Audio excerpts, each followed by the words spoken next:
Today I am in really, really good company. I am here with Mette-Ann Schepelern, and she is a Danish film producer and director.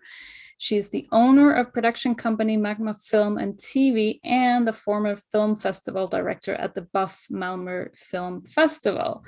So welcome, Mette-Ann. So nice to have you here. Thank you so much. So nice to be here. Yeah, I'm really looking forward to this conversation because we know each other a little bit through internet, through some Facebook groups, but we've actually never met each other or had a conversation. So I'm excited for this conversation, mainly because I know that you are an activist. So I find that very interesting, and I would love for you to explain us a little bit about what is it to be an activist, why you're an activist, why do you think it's important to be one? Very good questions, huge questions. What was the first one again? The first one was... Well, maybe you can tell us, because an activist could be an activist for anything, really. Are you an activist just in general, or do you have certain points that you are more passionate about? Well, definitely, it's like it stems from the same inspiration as when I do films, where I'm completely inspired by injustice or what I find is unjust, and I'm very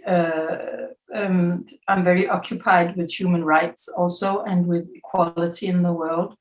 So there are definitely some areas that I'm more active in than others, and I try to limit it now, because it's, even though it has a certain approach, it's still a very wide theme. So I try to focus on the female feminist issues, and for somehow as integration and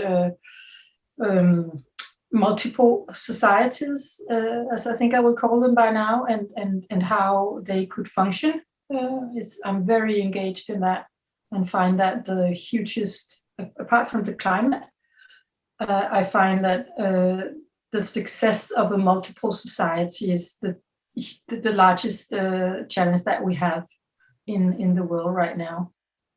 So can you explain more about that? What does that mean exactly, to have multiple societies? Do you mean within one country, or?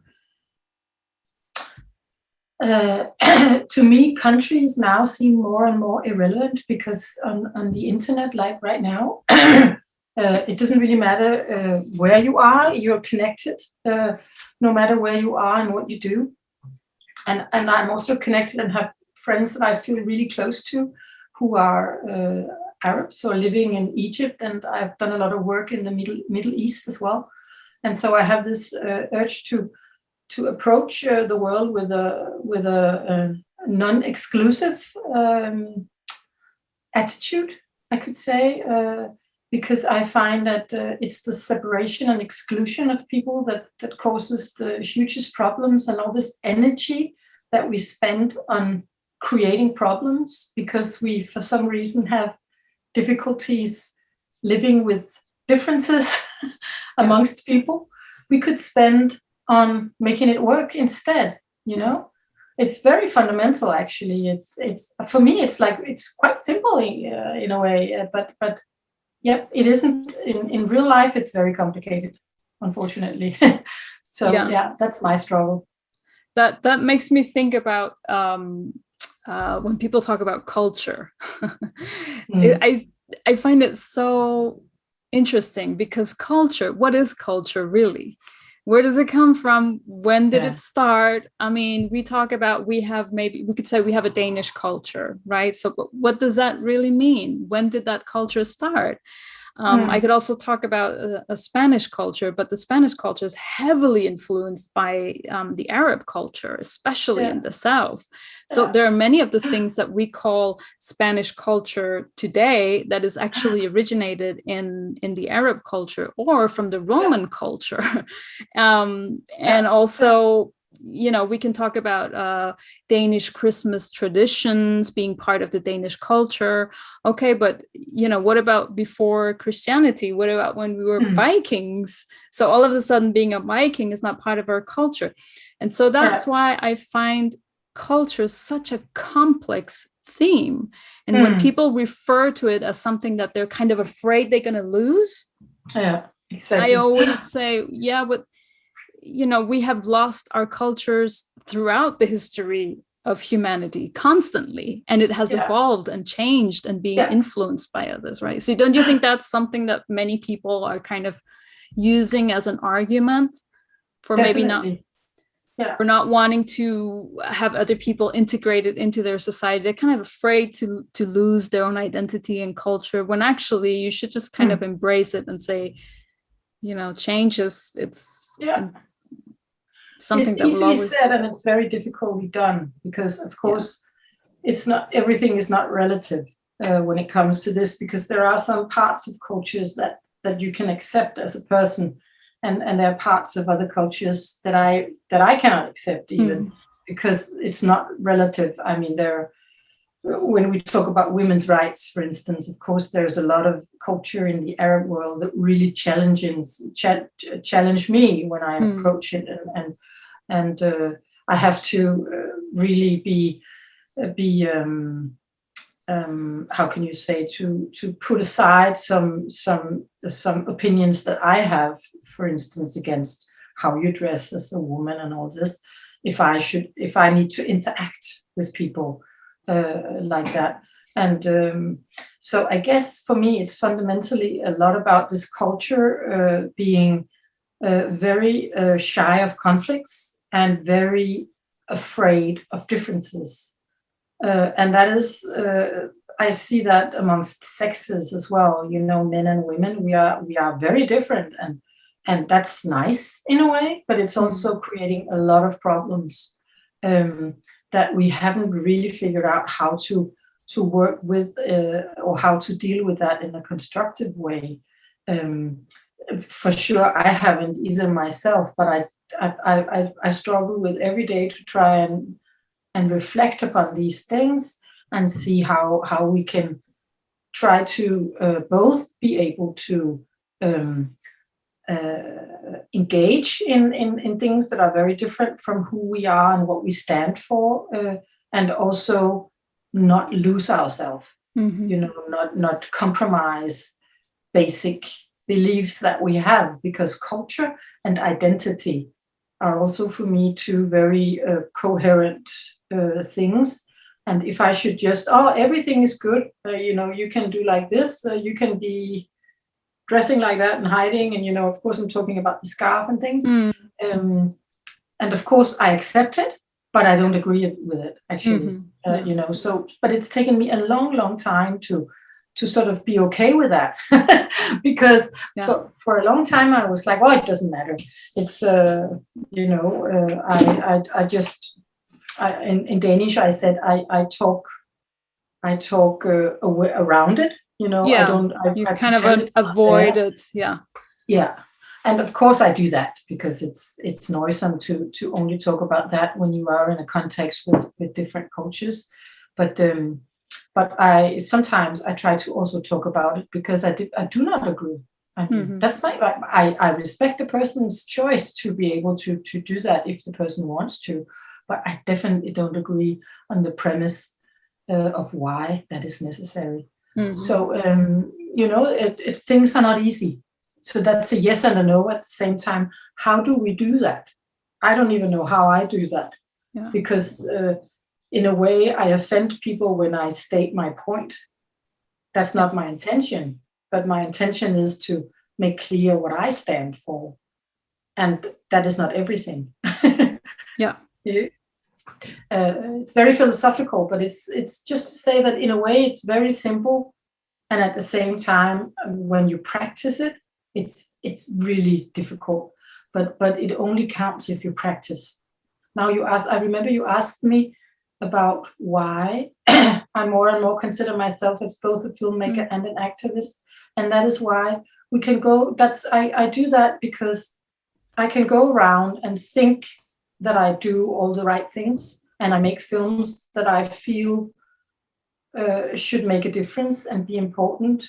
But since as a filmmaker, you only get to do very few productions in a lifetime, and with the internet, with the rise of the internet, and of course the SoMe wave, but even before that, with the social media, suddenly you had a communication platform that you could just use whenever and how you wanted to.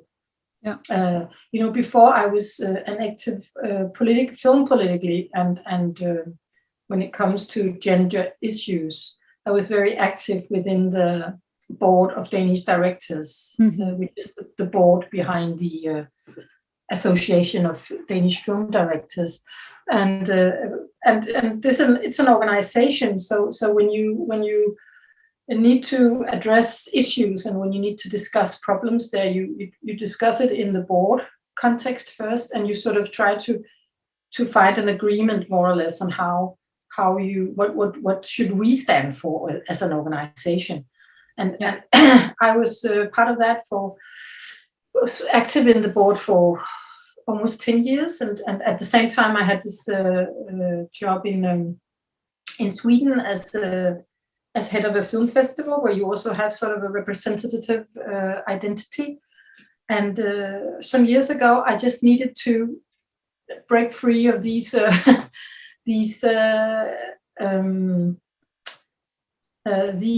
considerations that you need to make if you're a professional and you engage in work like that. I just needed to break free of that and to just be able to speak my mind. Speak my mind. Yeah. Not aggressively or not offending anyone. I hope not more than necessary, but definitely speak my mind. Yeah. And the fact that you can speak your mind on your own behalf and not on the behalf of an organization. It's right? Crucial. Yeah. After having done that for so many years, I just really needed to let go of these limitations, but it gives you power, because you stand as a board member and you can, so you have sort of a authority almost, including in that title, but it also comes with, then you need to sort of have considerations that are extending your consideration of your own ethics and your own beliefs. And I just needed to be free. And so what are the benefits of now being an activist and speaking on your own behalf? Because it has to come also with some certain, responsibility, of course, always as a human being, but I guess you can also be much more attacked directly, you as the person, instead of, if you're representing an organization, you can kind of be, hide a little bit behind that organization. But if you are then you are the target, right? For if anyone disagrees with you. Is that something that you have experienced? Attacks on the net, you mean, or a bad tone? Yeah, in general, but I guess especially online, I can imagine that that's probably the place where you would receive most attacks. Actually not. Okay. In a way, my history is the other way around, because I started as an activist in my life before social media was so strong. And so I spoke my mind within the working context, sometimes a little too freely. And that provoked a lot of people. This was before Metoo. And this was before even sort of the feminist wave that we see right now. Before that really started to emerge.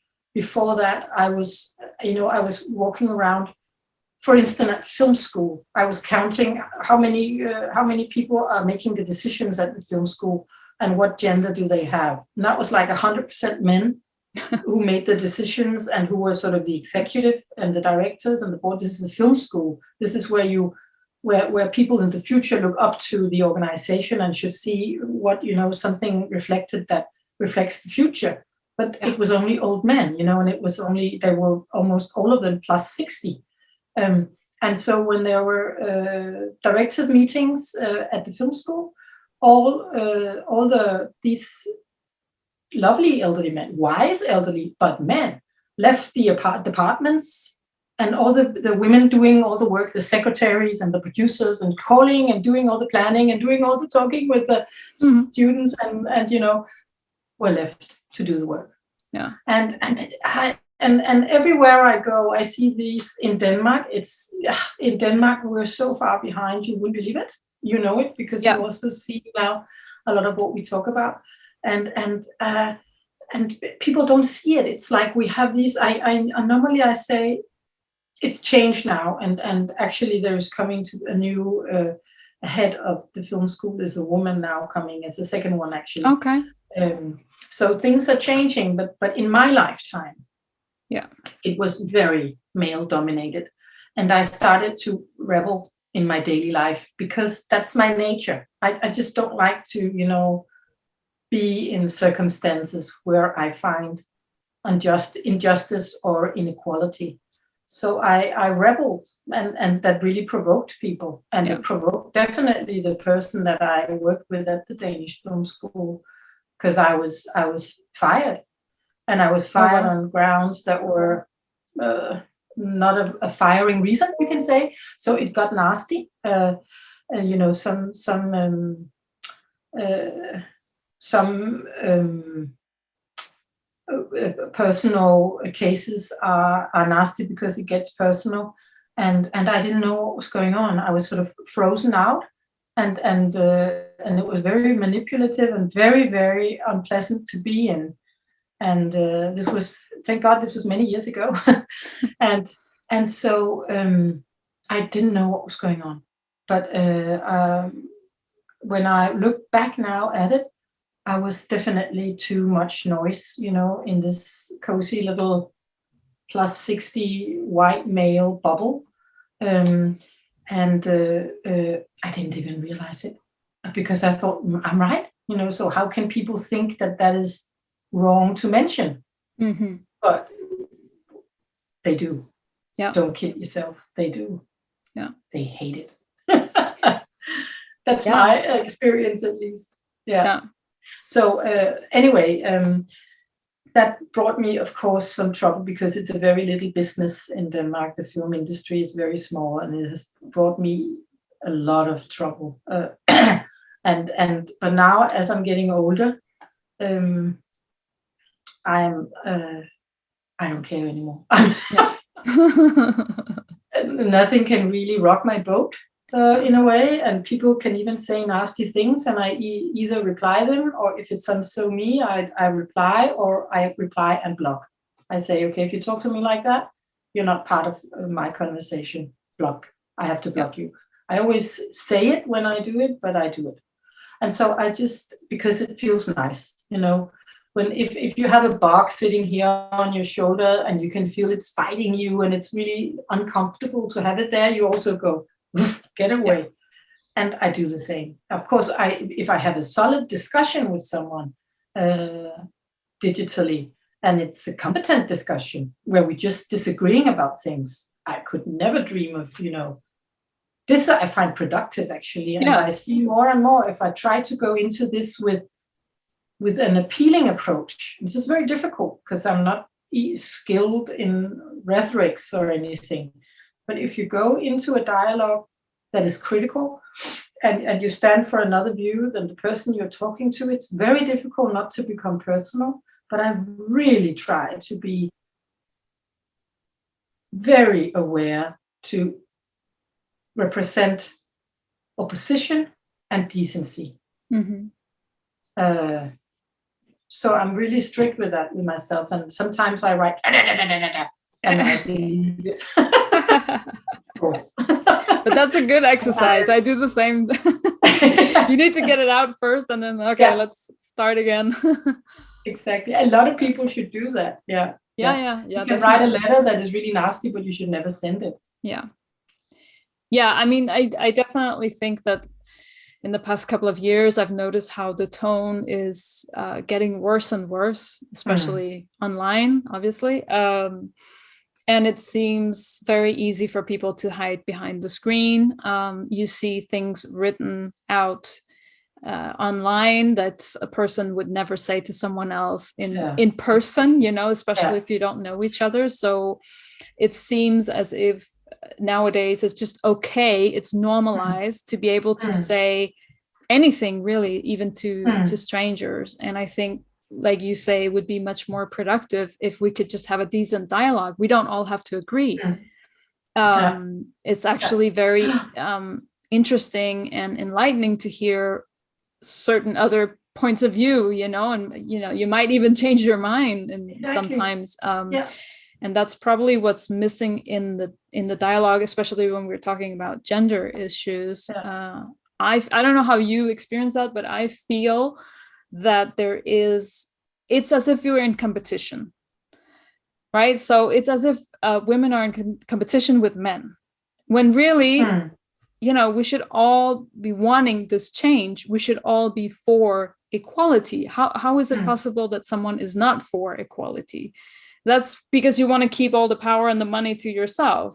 You don't want to share it with anyone else.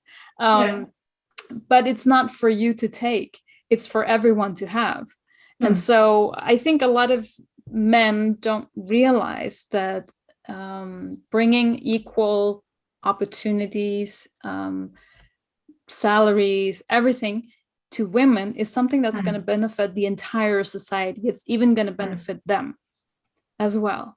And I feel too often you have to, you know, argue, make arguments and sort of explain people what it is and explain them things from the past and the history. And there's too much explaining instead of just agreeing that, you know, it's clear we have statistics showing that we don't have equal opportunities. We don't have equal salaries. So it's not a matter of if it's happening or not. It is happening. So let's talk about how together we can change that. Right? Yeah. Together is still that's the marathon. And right now we're just doing small sprints, I think. So the marathon is maybe it will take a generation or two, because it's easy to think equality and it's very, very difficult to act it. Especially because we are who we are and we came with what we do and how we think. We grew up in something that affected us very deeply. And so in order to change some of that, we have to change. And one thing that I have discovered in my life is that to change is something that is one of the most difficult things for a person, for us all, is to change fundamentally what we do, because it affects who we are. So you can say, oh, we need, of course, I agree with equality and blah, blah, blah. But maybe you still act actually in an unequal way, because you haven't really grasped the extent to which this needs to change how we interact and how we live in society.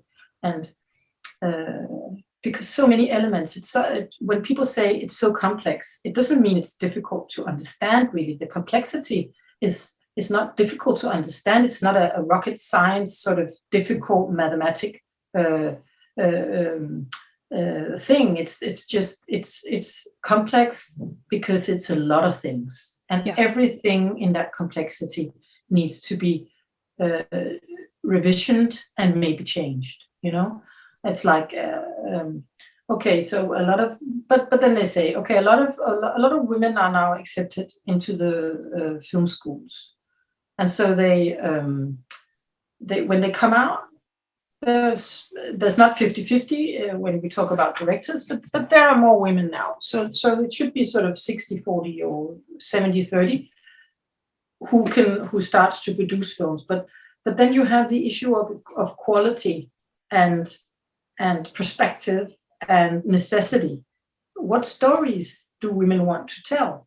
Are these stories necessarily seen as being really important for society? For us, often they are, because they reflect our reality. But in the old power structure, I can tell you, I have seen and witnessed shocking things that disapproved female gaze in film. For instance, I was in a group within the Danish Film Institute once that selected films for the Oscar nominations, and there was a women director that year that had a really strong film, and it was just finished, so it hadn't been in the cinemas yet. So we needed to see it in a small, intimate cinema at the Film Institute up on the executive floor. And we were like 10 people in this selection committee for the Oscars who were sitting there. And as soon as the film started, there was 2 or 3 very prominent elderly men. And I love men. My boyfriend is a man, so I'm not a man hater. You're not a man hater. In front of me, they were sitting 3 plus 60 white men, 60 years old men, and one of them, as soon as the film started, went. Oh my God! So he demonstrated really that he was falling asleep, and so he was snoring through the whole film. And as soon as the film was over and the credits started to come up, he went. That was a piece of shit, he said really loud. He hadn't, if he had been asleep snoring, he hadn't seen anything. Yeah. And then he followed this statement, he followed it up with such a piece of, what was it, sort of female magazine kind of wishy-washy, softy, blah, blah, really condescending. Today, if that happened today, he would be put to jail almost. Yeah. But this was only 10 years ago. Yeah. 10 years ago. And how does that affect a female director's possibility to go to the stars? If she has to battle all this, every little step she takes is being met with this extreme opposition against what she stands for, what stories she chooses to tell, how she chooses to tell them, and the fact that she's a woman. Yeah. I think, that is what is so hard to explain other people, that it's not just one thing. It's so many little things. And you and I, because we're in the film business, we talk about the film business now, but it could really be, I'm sure, any business or in any area of society. But it's those little details everywhere that together becomes a big problem. Another thing is film history. Female directors and producers in the beginning of the history of film have just been excluded from the film history books.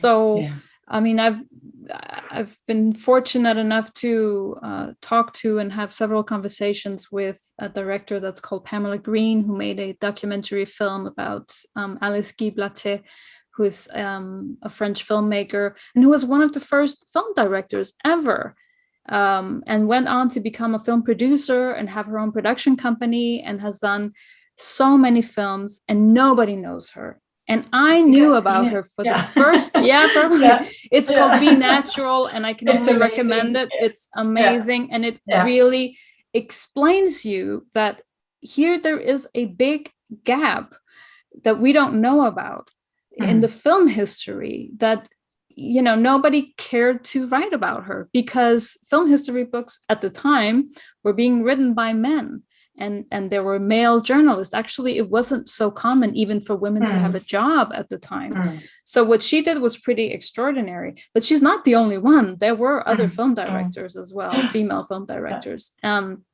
And we don't really know about them. And I have gone to film school, and I've done plenty of film studies, and I've had a deep interest in film almost my whole life. And I can tell you, it was about 3 years ago I heard about this woman for the first time, because I happened to be in a feminist female film class, and they talked about this woman. And it blew my mind that I didn't know about her. And I started watching some of her films, and I was amazed by the quality. And so, of course, if both you and me, we have grown up in a time when there were absolutely no, well, at least very few female role models within the film business, both as actresses and directors and producers, because it wasn't that common to see a strong female character, a protagonist in a film, someone who went out and took action and did something, not just the lover or the female companion of the hero. So we have very few films like that. We didn't see ourselves reflected on the big screen. And me as a kid growing up wanting to be a film director, I also had very few female directors as role models. So I'll tell you a funny little story, actually, that happened to me, and that was some years ago when I started to reflect. I guess I've always at heart really been a feminist, but it wasn't until I got a little bit older that I really started to reflect on things and why things were the way they were, and how I could help change that. And I realized that there were so few female-driven stories in films. And then I looked at myself and my own films, and I realized that I had never written a script with a female main character.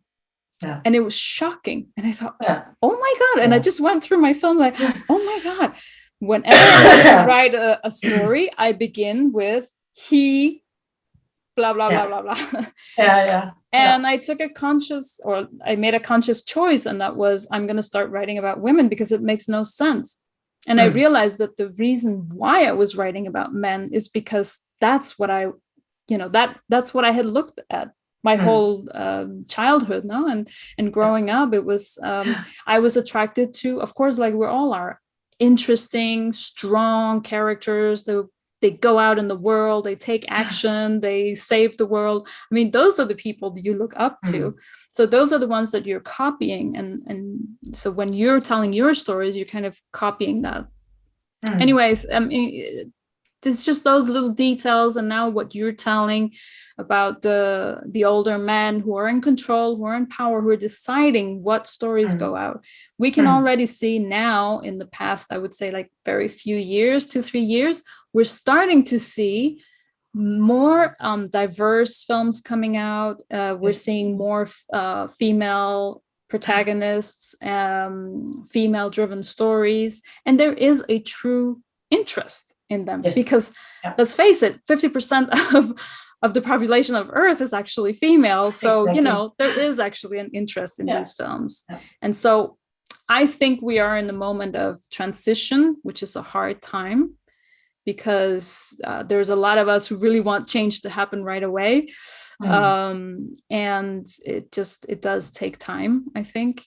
And we need to be a little bit patient, but it looks as if it's going in a good direction. Things are slowly changing. I mean, I know you in Denmark have recently experienced kind of a second wave of Me Too. I think it was last year when there was, maybe you can talk about that, but there was a female TV presenter who just walked out on stage at a big show, and Sophia Linden is her name, and she talked about a Me Too story and just laid it out there, and people were really shocked, and then after that it kind of took off, and all of a sudden a lot of stories came out. How was that to experience in Denmark? Actually, it was a really amazing turning point, because first she did it at a sort of a gala, TV gala festival. And that wasn't transmitted live, so it was supposed to go on afterwards, or it was live. No, I can't remember. Anyway, but a lot of the people in the audience, no, it was live. So a lot of the people in the audience were like, oh, how can she do that? This is live, you know. She's making this political statement in the middle of a la-di-da gala where we should just be la-di-da-di-da and not say something that really has any substance, and definitely not substance like gender-wise substance. Yeah. And she was using, you know, language that we normally don't use in television. And so a lot of people were actually provoked by her, men and women, definitely a lot. And so actually when the movement started, when there was a group of women who wanted to go against the opposition against her, to show her that there is a lot of support for what she'd done, there's a lot of support for her courage to do what she'd done, and there's a lot of shared experiences, and especially the last thing. So it started as a support for her against the huge opposition she met. You know, people went crazy, putting her down.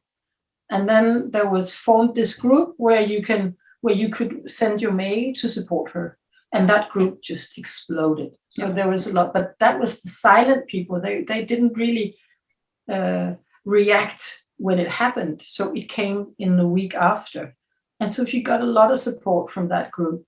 And people started to sharing their stories in that group as well. So it emerged, you know, out of that spark that she enlightened. But if it hadn't emerged, the impression you could get was that people were against this because people were really speaking against it. The immediate reaction was, oh, shock and horror. How could she do it? She's horrible. She's misused her position as a famous hostess and things like that. Yeah. Really putting her down. Yeah. And so she was really repositioned afterwards and inspired the whole second movement, because first time Metoo was around in Denmark, it didn't have such a great effect, really. No. So this was meant to be, in a way, and it was so good she started it, you know. And it spread also to the political world, right? As far as I've seen, there was a lot of stuff going on around in politics, women in politics, and so she really inspired like a big movement, and and it went into almost all areas of work. It went into politics and doctors and writers and journalists and filmmakers and all other, with smaller effect, but all other areas as well. I haven't heard about nurses and, you know, areas where there's a lot of female hired. We didn't hear so much about it, but definitely in these, especially in these fields where there's a lot of prestige doing what you do, like if you're a boss of a news station in Denmark and you are a man in your 50s and you get to hire all the interns and they're 21 and they don't get paid and you can sort of be boss. And so before, there was just a huge power difference between these positions. Yeah. And unfortunately, some of the people in power just misused their positions and you know, like all over the world, just really misunderstood their power for true attention. You know, they thought that their power position and the attention they got from these 21-year-old interns was love, or I don't know, attraction, and not abuse, as it often was. Yeah. So completely two different worlds, you know, were in that same room. People who were abusing and people who were being abused. And none of them knew that what was going on. Yeah. We know now. So that was a huge difference it has made. You know, and now people really have a courage to say no and and stand up for themselves, which is fundamental if you want to stop something from happening. People have to stop it as well. People who are being affected by it has to stop it as well. It doesn't only come from top down. You know, you see it's top down interaction, and then there is emergent things that emerge, but things that emerge are much more powerful actually than the top down change that you want to make. So the fact that people are are saying stop now and no are, and the fact that there has been created a sort of platform for people who are experiencing either abuse or any type of abuse. The fact that they feel, I think that's the key to this, that we need to create a space where people feel safe and feel okay to go out and say something. Then whether the abuser has to be convicted or fired, or maybe not, or maybe it's not even serious enough for anyone to do anything about it, but people still need to have a space where they can come out and say, you know, this happened to me, it wasn't okay, I didn't feel good about it, and not feel as if you have to be ashamed or that you're going to be attacked now, which is what we see in this victim blaming culture that we also have, which I think is, I don't know what's worse, you know, the fact that you're being abused or that you cannot tell that you're being abused. I mean, that's terrible. It's double abuse. It's what you call double abuse. It's abuse first, and then after that it's system abuse. And there really is a tendency often to kind of defend the abuser, and I realize that you always have to, you know, you can't judge someone before the how do you say, before proven guilty, but still you also need to, you can't attack the person that claims that something has happened to them. You need to listen to both people, and then make a decision and create that platform or that safe space for people to come out.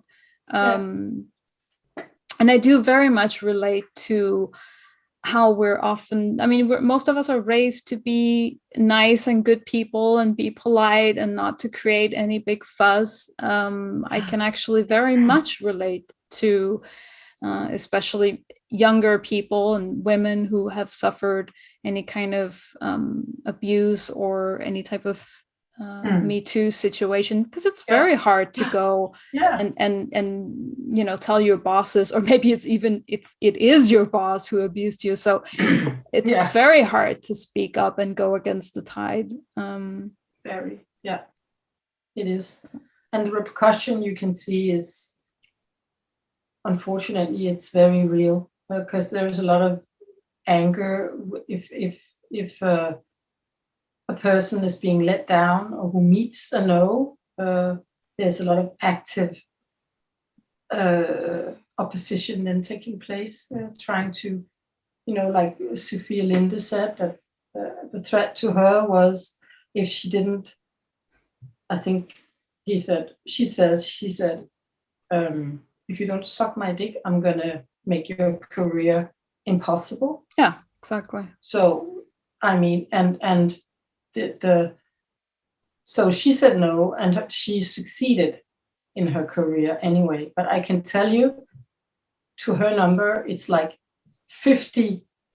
When there's one who succeeds after a no like that, there's 50 who didn't. Who like pull back or suffer in silence, or are afraid to tell the story, or who hides away and blaming themselves. And especially women, it's amazing how much we put up with. And I think it's because we have been led to understand or believe that we need to put up with it. You know, that there are things in our society that we just have to put up with. And so often we either make a joke about it and laugh about it, which I think is horrible as well, or we just don't comment on it at all, and we try just to move on. How we put it down and say, you just have to accept that that's the way it is. I mean, exactly. A lot of these, even after Me Too, some of these people who came forward and told other people or their bosses about what had happened in the beginning were met with a, don't be so sensitive, or you have to, if you want to survive in this business, you have to be tough, and this is just part of it. Yeah. Which is, defending the culture that is doing this abuse. Yeah. And it's been the norm until now. It's been the norm to say, okay, that's the rough culture. It's the culture, the working culture in the film industry is the old cowboy land. It's boom, boom, and the strongest one survives, and all tricks in the book is okay to use until now. Yeah. Now we don't want that anymore. Yeah. Now we want to have some decency and some fairness. Yeah, and still being able to be, men and women. Yeah, of course. Yeah, I mean, it's just about, I think, decent respect and understanding also the situation, and when you're in a work environment and when you're maybe outside of work, or when you're having a beer, or, these are very different times.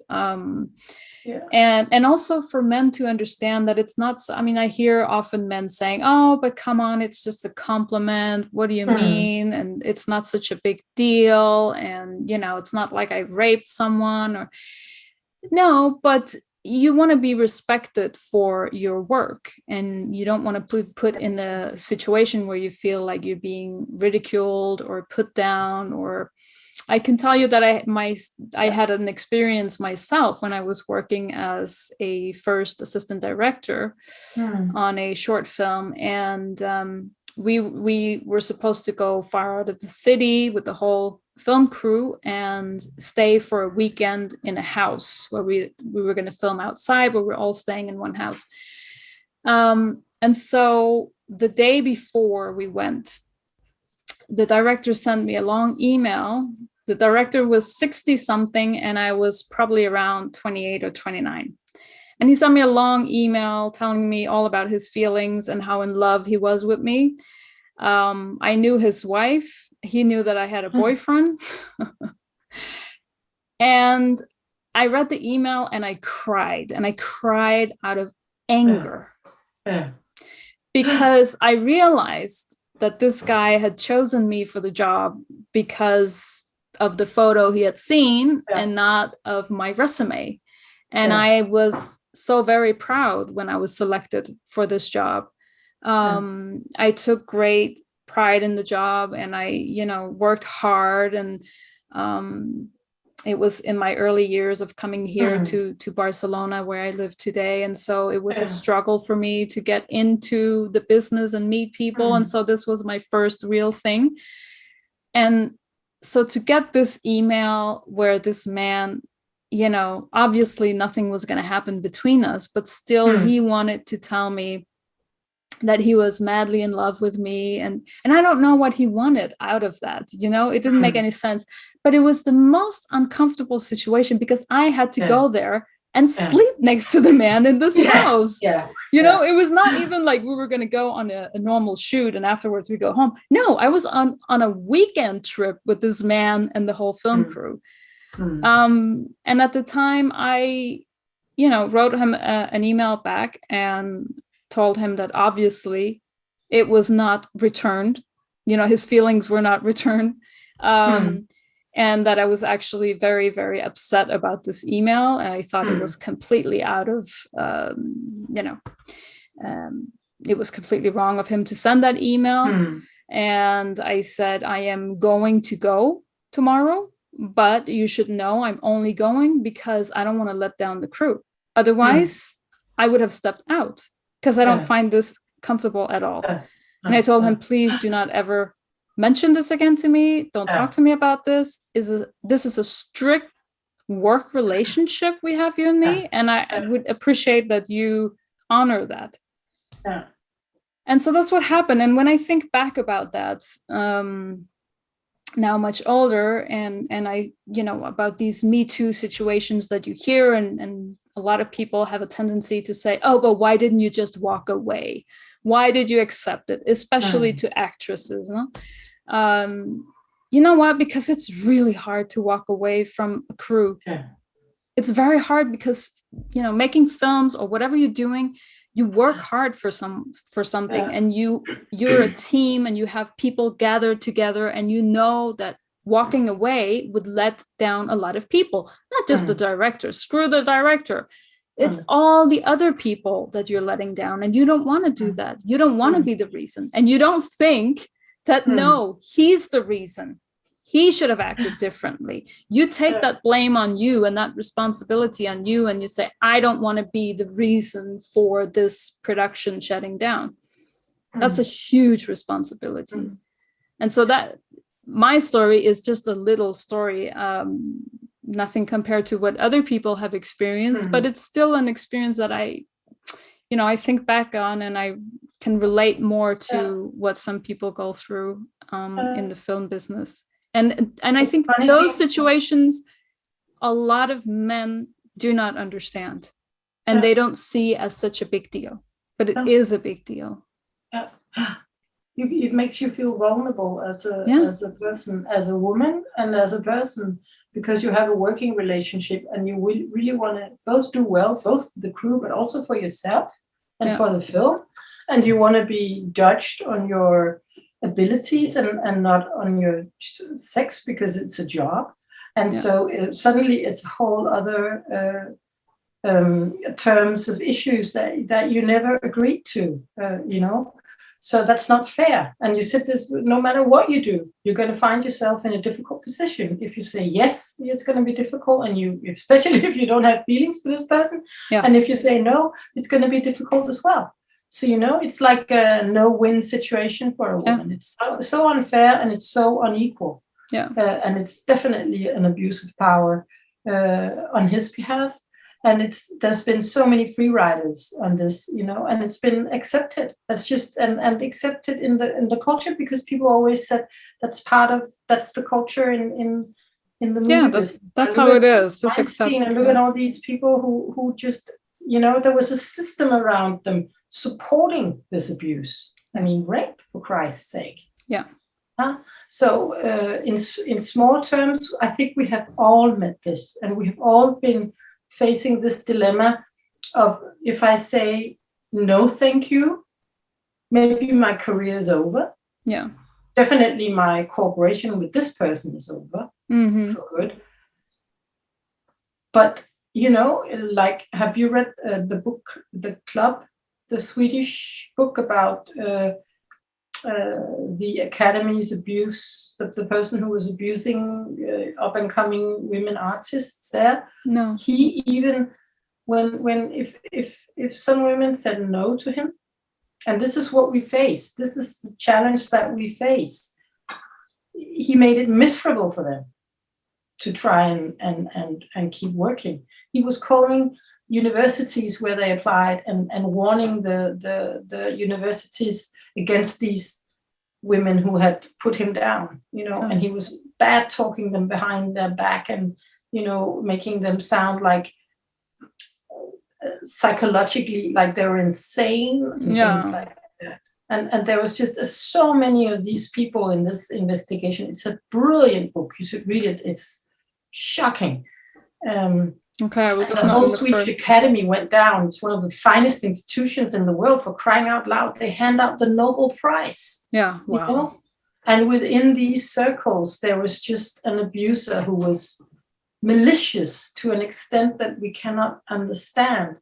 But he was it so evidently and so visually. But the thing that the club describes, we have all tried. Yeah. I think none of us have put ourselves in front in one of these in this prestigious film industry, and have never had an approach by a boss or someone higher than us, and having to put this person down and suffered the consequences. Yeah. And that's, our daughters shouldn't have to. No, exactly. Shouldn't have to face these things. So it's sort of like what we have discovered in life, it's too late to change that now, but our daughters should be spared for that kind of abuse. That's kind of what that's exactly what drives me. It's thinking of some of all those young women growing up today and make sure that we give them some strong role models, and we give them a different culture, and we give them a platform, and also the men, I mean, that's the whole reason why I wanted to do this series of interviews that's called Changing the Narrative, because I want people to start thinking differently, not fall into stereotypical images that we have of certain things, or these narratives that we've been telling ourselves for centuries. We don't have to believe them, we can change them, and we can do it through dialogue. And like you said, with the cooperation or the working together, men and women, right? Definitely. It doesn't have to be that competition of men versus women and who gets the power. It's not like we want to come in and remove the power from men. We just want to be there next to them and work that's an illusion, actually. With them. I think we need to admit that if half of the power should go to someone else than the ones that has it now, we'll lose it. Somebody is trying to lose some power, and that's fair, and that's about time. Yeah. And I mean, then the competition will be more fair because they have to work harder. The good ones have to work harder, both men and women. So no, that's true. I think it's not. I think we have to face that somebody has to give up power. Yeah, and not come to it so easily, so that as they have. Yeah, that's why it's so difficult. I mean, if it was easy, there would be no resistance. I mean, but somebody has to let go of something. Yeah. And no, what I meant actually was that it's not that we are in a competition of who gets the power, the women or the men, right? We're all up there together. And like you say, we should all enjoy the power together. But of course, you're absolutely right in saying, if we are splitting the power 50-50, then there are 50% men who no longer will have that power. Of course. Exactly. And I can understand that. I can understand that some men are all of a sudden feeling, almost scared, or, what is this? This is strange. You were talking about being scared of changes before, right? So it's a transition for them as well. And I'm really trying to be empathetic to that as well. Me too. And definitely. And it's difficult for women as well, because they have to grow some new ways of being a woman than earlier. I mean, maybe not be so submissive, or maybe be a leader but in a submissive way, or I don't know, but definitely we need to have the courage to stand up and speak for ourselves, because otherwise it's difficult to engage in leadership or be the one who has the power. Yeah. So accessing power is also very difficult, and it demands a lot of you. And one thing that you cannot do when you have the power is to hide and be silent. Yeah. And if I look at the history, I mean, that's one way that women have dealt with this suppression. It's like acceptance, hiding, and silence. And we need to build up our identity in a new way as well. Not excluding men, definitely not. Together, it's much more fun. Also for men, because then I mean, they have a worthy partner to work with, instead of somebody they can just juggle around, but never get anything back from. So, I mean, I think definitely in the long run, there's so much to gain, but we have to let go of so many things before that can happen, that it is a difficult transition. Yeah. Yeah. Wow, that was some conversation. I think we're going to be wrapping up now. Is there anything, I mean, this was so interesting, and there's so many things to go into. I mean, that's the whole point of it, like we spoke about before. There's so many details. It's not just about, you know, lack of equality. It's on so many different levels, and it's due to so many factors, and there's so many things throughout history. And so, you know, if you have a conversation or a debate even with someone about this, it's very hard to, unless you have hours and hours to really sit down and break it up and explain people what it is that is behind all of that, because it's not just about a couple of sexist jokes. You know, I can laugh about jokes about blondes too, and women being in the kitchen and things like that. You know, this whole image of hysterical feminists and it's all gone too far and all of that, I really don't see that happening anywhere. There are very few of those people. We are just trying to really figure out a way to change from the inside and change society so that we all can be here, right? on our own terms, and have respect in return, and be able to do what we can and what we have the talent for, and not what we have the gender for. Exactly. Okay. Thank you so much, Mette-Ann. This was amazing. I really enjoyed this conversation. Very, very interesting. So unless you have anything else to say, I don't know if you want to share any of your social media, or if there are any other things you want to let us know.